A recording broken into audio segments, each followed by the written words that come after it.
Greetings and salutations, it's Donk. So, here we are. It's literally the last day of the closed beta test. Just want to basically give you my thoughts on the game. I am going to miss it, in all honesty, and I am looking forward to it coming out. But I just want to tell you what I think of the game modes, one by one. So obviously we have got the story here. As you see, I've completed the story as far as it goes. We've also completed the STEM side of the story. So there's two parts of the stories.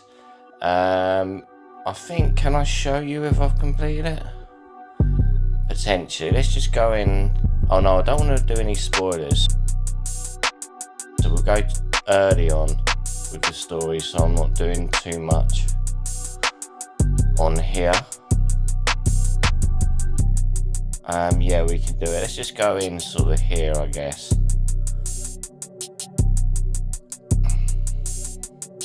This is quite early on, so I'm not giving away too much. And as you can see, they've got storyboards that you go through with each story, and it goes through everything, like actually, you know, like reading it in like a Marvel magazine or whatever.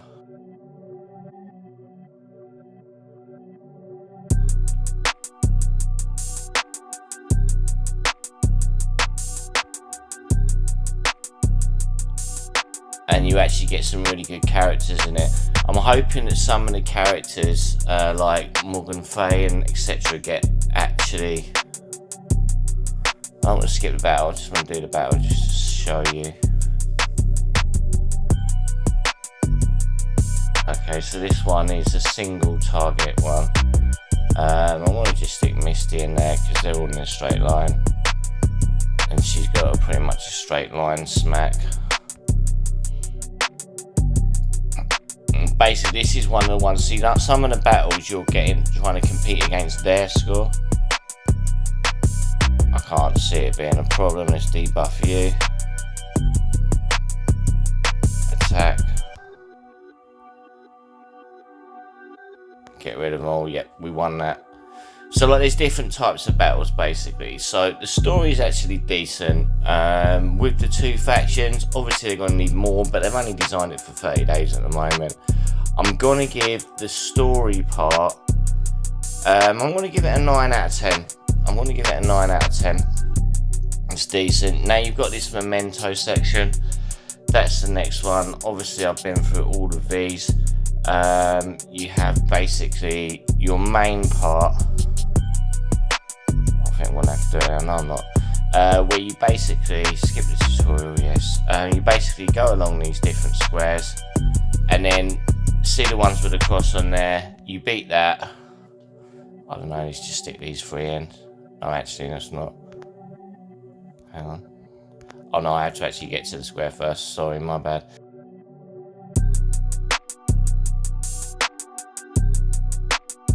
Stick these three in, and you do a dispatch on that. There's other ones where you fight, you do a one person battle.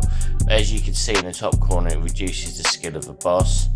I just click yourself on there. You don't have to go through all of the grey ones. You can just go, as long as they're lit up, you can just go to the nearest purple one, which does save you some time because you can run out of spaces to move. So it's important to know that as long as the square is lit up green or translucent or whatever, you can move to it without actually going square, square, square. So purple there, we'll just hit that. Should be a straight nuke. It's quite similar to what they do in quite a few other games. It's not bad. It can be challenging, especially when you're underpowered and under-leveled. So it's not always easy to get through those. At first, anything that gives you a bit of a challenge is worth it. Obviously, as you can see, it's not much of a challenge at the moment because I've got quite far in terms of relativity. So yeah, I guess I'm going to give it. Oh, let me just continue with that. So if we come out of that, just step out for a minute. And then you get a memento. That's basically a minion battle there, and then you'll get a... Why is that not complete? Hang on a minute. I thought I'd finished this. It is complete. For some reason it just messed about. Alright, so basically you'll get a minion challenge where you've got to beat a load of minions, which is fine. And then you'll get a tactic challenge where you've got one person and you get a choice of who you use for this tactic challenge.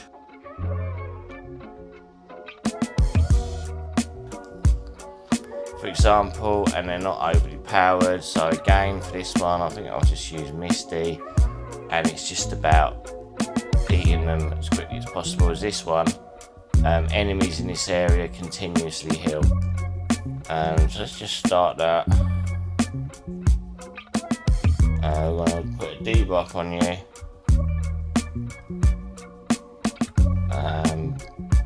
I'm not going to debuff you. Yeah, I am going to. I didn't mean to.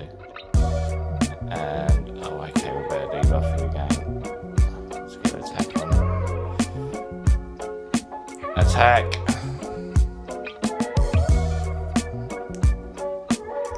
I want to lose this, so I didn't actually want to play it, but yeah, I can beat it. I've obviously beaten it because I free-started it, but you get the point.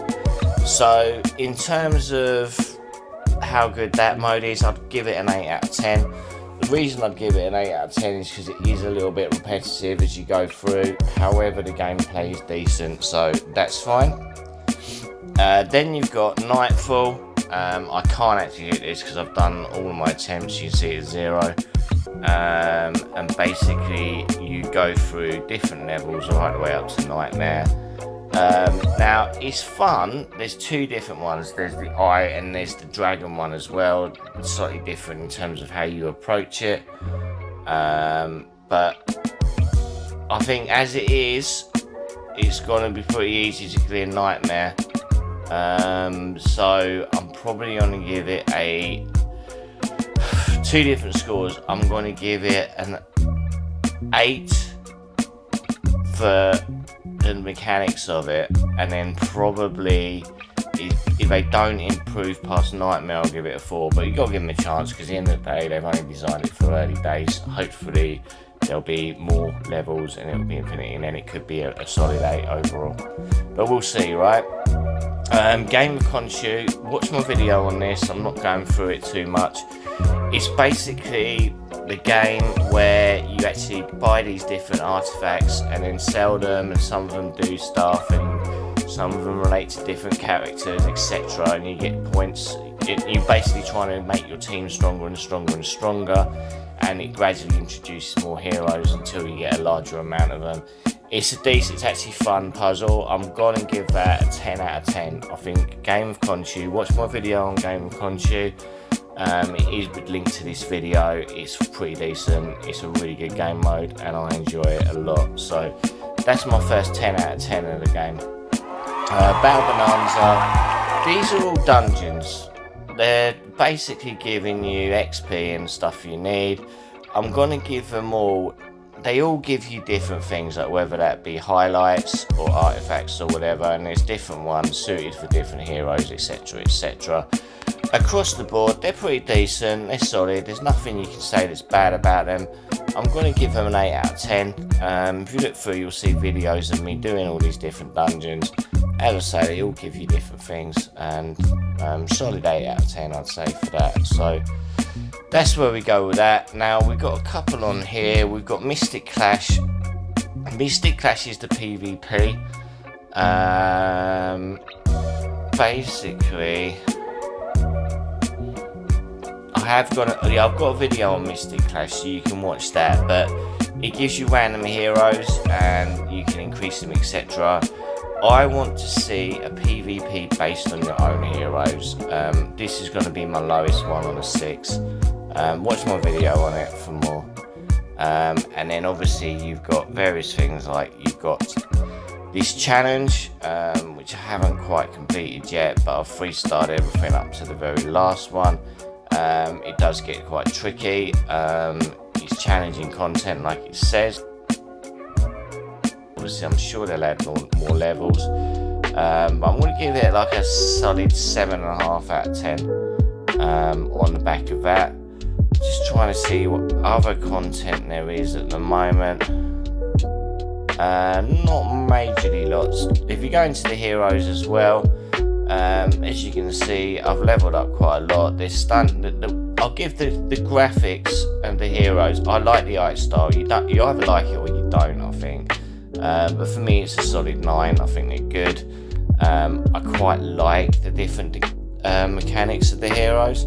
So if we look at her, we've got a little upgrade there. Let's do that. Lovely bit of special damage.